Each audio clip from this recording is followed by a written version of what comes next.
If we take just the Bitcoin community, oftentimes we have very divisive debates in the Bitcoin community between one set of Bitcoiners and another set of Bitcoiners. And when I go online, it could be very toxic and very colorful, very passionate, and people get so worked up. Hello everyone, this is BTC Insight, and welcome to yet another deep dive into BTC Insight. Before we jump in, make sure to hit that like button and subscribe if you haven't yet. You won't want to miss this. Michael Saylor begins by explaining MicroStrategy's financial structure in straightforward yet powerful terms. The company currently manages around $6 billion of preferred shares, paying roughly $600 million annually in dividends. With an enterprise value of about $120 billion and annual equity sales of around $20 billion, the math is simple but brilliant. The first $600 million raised funds the dividends, while the remaining capital is used to acquire more Bitcoin. We've got about $6 billion of these preferreds. We pay out about $600 million a year in dividends. The company enterprise value is about $120 billion. And we sell about $20 billion worth of equity a year. Mm-hmm. So you think about this, we basically sell the first $600 million of the equity, we use it to fund the dividends. The rest of the $20 billion, we just buy more Bitcoin with it. So we're raising capital at a ferocious rate in the equity capital markets, and maybe 5% of the equity capital we've raised, we've earmarked for dividends. The rest, we just buy more Bitcoin. In the event that we couldn't sell equity for some reason, we actually have the Bitcoin itself, and we can sell either credit instruments against it, or we sell derivatives. So for example, we could sell Bitcoin derivatives. We can sell futures against Bitcoin, or we could sell out of the money call options. And there's something called the basis trade, where you can actually sell the future against the spot, and you can capture a yield if you have Bitcoin as collateral to post against that trade. So the company's primary method of paying the dividends is we just sell equity. Our secondary methods would be to sell derivatives on the Bitcoin itself. And then the credit markets are open to us, so we could also tap various credit markets from time to time. The company's campaign right now is to become the first investment grade Bitcoin treasury company and crypto company in general, and to get all of the instruments rated by credit rating agencies. And that's an elaborate process of lots and lots of meetings and lots of education. Oh, really? But over time, I'm confident we'll get there. The S&P has a certain set of criteria, and we didn't qualify for the criteria until just this quarter. So for 5 years, we didn't qualify. You have to be profitable. You have to check a certain set of boxes. And I think we weren't able to qualify until we had implemented fair value accounting. And so in the second quarter of 2025, that was our first quarter of eligibility. We didn't expect that we would be accepted into the S&P 500 in the first quarter of eligibility. Tesla wasn't accepted in its first quarter of eligibility. We're kind of a revolutionary new company, and this is a revolutionary new asset class. It would be very reasonable for a risk-averse traditional committee of decision makers that are making a decision that's going to determine the flow of billions or hundreds of billions or trillions of dollars capital. It would be reasonable for them to wait a few quarters. They might very well say, let's see what happens with the second, and if this business, turns out to have staying power after 2, 3, 4, 5 quarters. Look, if someone adopted a new idea after 4 quarters of performance, they would be deemed to be quite innovative and progressive. Right? Sometimes people wait 3, 4, 5 years before they acknowledge something. So I wouldn't expect it in the first quarter. I would think over some number of quarters, at some point after you've got a track record, in the industry seasons, then I think we will be accepted. I think the S&P's already, they've accepted Coinbase. Mm-hmm. And they've accepted Robinhood. Mm-hmm. So I don't think that they're adverse to the crypto asset class or to Bitcoin or digital assets in general. I just think that exchanges have been around a long time, 100 years, right? And so those businesses have a much longer track record, and so they understand them better. Treasury companies are a really exploding new category of company, and they're very revolutionary. And I date the entire treasury company industry to November 5th of 2024. I feel like we're 3 quarters into it when it's very clear that this is a legitimate new class of companies. And you can see the market's treating it the same way. We've gone from 60 companies to 185 companies in 12 months. So the industry's in hyper growth mode. The market's in getting educated mode. I mean, I just had 25 investors and I asked them, how familiar are you with this, and they're like, no. Tell us about Bitcoin, and is Bitcoin going to get banned, or not? And we literally have to go back to, no, Bitcoin was actually not going to get banned in 2023. Right. And then you have to lay out the crypto industry in general, and then you explain the various credit instruments, then you explain the equity. And so most of the market's still getting educated.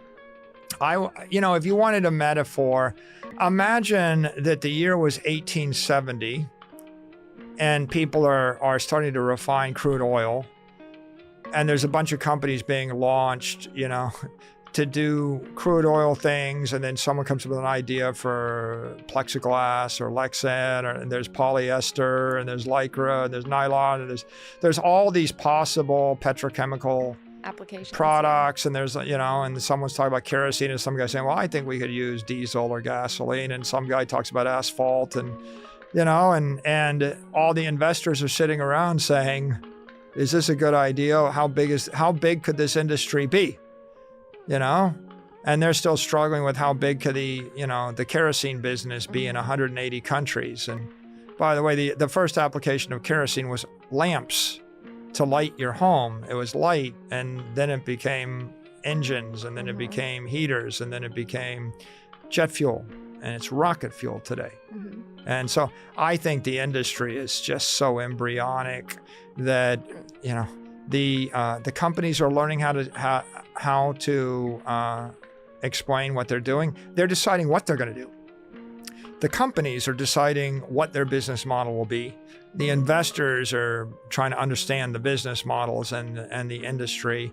The regulators, are evolving the regulations, and this is all happening in real time. So this is the digital gold rush in the 10 years from 2025 to 2035.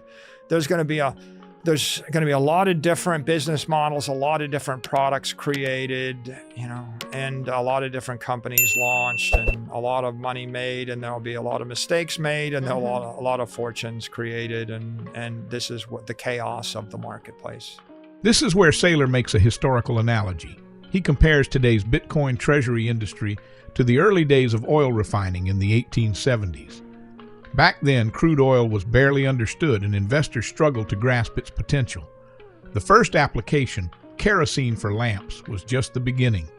Over time, oil became the foundation for gasoline, diesel, plastics, and even rocket fuel. Similarly, Bitcoin and digital assets are in their embryonic stage. The business models are still being defined. Investors are still being educated. Regulators are still shaping rules, and the market is in hyper-growth mode. In just 1 year, the number of treasury-style Bitcoin companies has grown from 60 to 185. This is the digital gold rush, a once-in-a-century transformation where fortunes will be made, mistakes will be learned, and entirely new industries will emerge. My message would be that we actually all have a lot more in common, and we agree on a lot more things than the mainstream media would lead you to believe. So, for example, if we take just the Bitcoin community, oftentimes we have very divisive debates in the Bitcoin community between one set of Bitcoiners and another set of Bitcoiners. And when I go online, it could be very toxic and very colorful, very passionate, and people get so worked up. Sometimes they get massively angry at me. One set of developers get massively angry at another set of developers. And I think the irony is that we agree on 99.9% of everything. And when you dig a bit deeper, what you find is that the inflammatory messages tend to run harder. Lies run harder than truth. Extreme positions run harder in cyberspace on X and through the ecosystem. And, even I notice in times of success, like just of late with our company's never been more successful, and yet the amount of hate and toxicity like that gets posted online has never been greater. And then I'll drill down on some of these, on the people posting, all the negativity and the hate and the criticism. And here's what I see oftentimes. I see it's a person that's never interacted with anybody before, and they have 328 followers, and they share none with me. And I look a little bit, and I'm like, this is not even a person. Mm-hmm. This is a bot. And it turns out, I think, that a lot of the toxic, inflammatory behavior online is actually cyber marketing or guerrilla marketing. Like a short seller in my stock has actually paid a digital marketing organization to spin up a bunch of bots to post a bunch of nasty, awful, skeptical cynicism because they think it might work. And it's very transparent to me that someone paid some money to create the appearance of a protest. Wow. And I think if you take this in the political realm, same thing. A lot of times the political inflammation is someone paid a digital bot to create the appearance of unhappiness. To manipulate us. A lot of times, I think in our country, a lot of protests are paid protests. Someone actually spent money to hire someone to go and protest. And it's a hired, paid for protester. And then what happens is the mainstream media will put the camera on the paid protester, or they'll put the camera on the fake bot, and they'll say, people are up in arms in cyberspace, or they're up in arms in such and such. And they'll put that in front of millions of people and create the appearance of societal dysfunction, unhappiness. And unfortunately, right, if you actually take a fake protest and you amplify it enough, you may convince 1 out of 10 million people to violence, and then it becomes real, and it becomes a tragedy, and it's awful. But my message to everybody is, I think this might be the tragedy. The Kirk affair might be the tragedy that causes people to realize that there are actually some dysfunctional systems in our society that are in the business of creating inflammation. They're actually creating their divisive systems of amplification. And in fact, the people can be brought back together with a little bit of surgery. Find the amplified sources of divisiveness and turn them off, right? Turn off the amplifiers of toxicity. And then the other part is just the recognition. It's like, if you read 37 negative comments, you think everybody hates you. It's like online, I read things, I think everybody hates everything that I'm doing. And I go out in the real world, I've never met anyone, right, that was unhappy. Like you're like, how come the people in the real world seem so happy and the people online seem so unhappy? And what you're seeing is the cameras, there's a phrase, if it bleeds, it leads. Yep, I knew it in news. Right? Yep. So the cameras are looking for the civil unrest. Mm-hmm. But my message is the civil unrest is being paid for, right? I think that there are actors that create the civil unrest in cyberspace. They create it in the real world. Then there's unhealthy media that magnifies and amplifies it.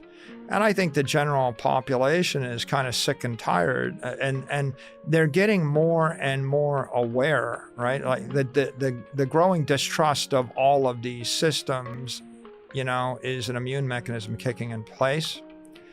I think generally this is going to catalyze a lot of positive behavior and a lot of constructive humanitarian engagement. And I'm very confident and I'm optimistic over time we'll find our way to a healthier world and a healthier body politic. But it starts with not believing everything you're told. not believing everything you read, thinking for yourself, right? And then I think there is a place for you to, to recognize when you've got 187 bots in your stream that are amplifying toxicity. Don't engage with them. Don't feed the trolls, because just like when there's 52 paid protesters on your street corner and they were paid to be there, don't go out and fight with them, because they're literally mercenaries paid to do this. Don't spend your time trying to convince them otherwise. They were paid to have a certain opinion, right? That's their job, to have that opinion. And we saw that, in a number of crypto wars, Yeah. When Greenpeace and the Sierra Club were paid to decide that Bitcoin was not environmentally friendly. You're not going to convince them otherwise. It's not an honest transaction or an honest reaction.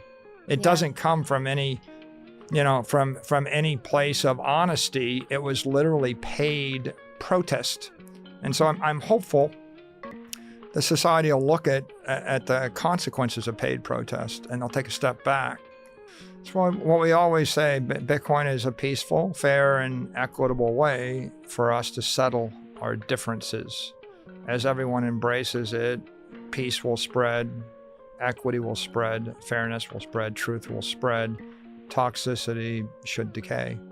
Michael Saylor's vision stretches far beyond quarterly earnings or market cycles. He sees Bitcoin not just as an asset, but as a civilization-scale innovation, a foundation upon which companies, industries, and even nations will build. His strategies at MicroStrategy are just one piece of a broader transformation, one that echoes past industrial revolutions but operates at digital speed. Whether you see Bitcoin as an investment, a technology, or a social movement, the forces Saylor describes are reshaping the financial world right now. We are witnessing the birth of a new asset class, the rise of Bitcoin treasury companies, and the evolution of capital markets into something more open and more global. That's it for today's look into BTC Insight. If you enjoyed this deep dive, hit that like button, drop your thoughts in the comments, and subscribe to stay on top of all the latest insights. Keep questioning, keep learning, and we'll catch you in the next one.